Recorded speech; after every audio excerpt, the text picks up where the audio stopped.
ចំបាំងពុតពូខាខ្លាំងលើដែនជលស័យ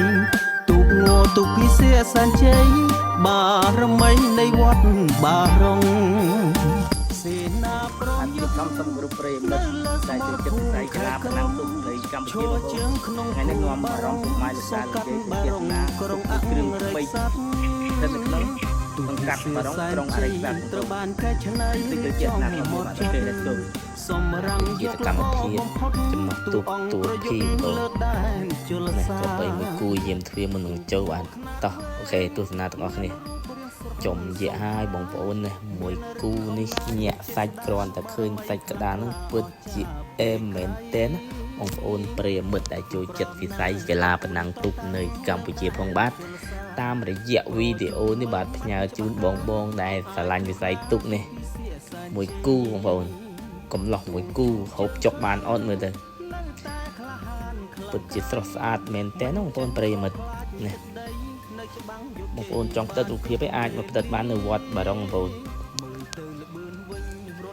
ទុកងោទួភីទាសែនជ័យបារមីវត្តបារងបាទស្ថិតនៅវត្តបារងភូមិបារងសង្កាត់បារងក្រុងអរិយស័ក្តិបាទតាមរយៈវីដេអូនេះបាទផ្ញើជូនfan ទួភីផងបាទអាចមកផ្តិតរូបភាពថតវីដេអូជាអនុស្សាវរីយ៍បានបាទនៅវត្តបារងបាទតាមរយៈវីដេអូនេះបាទផ្ញើជូន fan តុងសផងបាទសារ៉ាត់សែនជ័យបារមីតុងសបើសិនតែឃើញទួភីសៀសែនជ័យបារមីវត្តបារងនេះ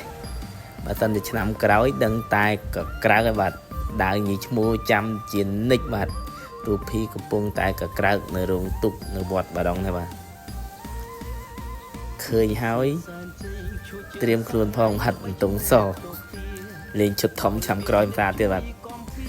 ហើយសូមជូនពរទៅដល់បងប្អូនដែលចូលចិត្តស្រឡាញ់វិស័យកីឡាប្រណាំងទូកនៅកម្ពុជាផងបាទនៅឱកាសបុណ្យចូលឆ្នាំខ្មែរប្រពៃណីជាតិយើងខាងមុខនេះជូនពរឲ្យបងប្អូនរកស៊ីមានបានទទួលទានមានបានគ្រប់ក្រុមគ្រួសារបាទសូមជូនដោយវរៈកងទ័ពដែលកំពុងតែអង្អាចក្លាហានការពារទឹកដីនៅកម្ពុជាយើងមកផង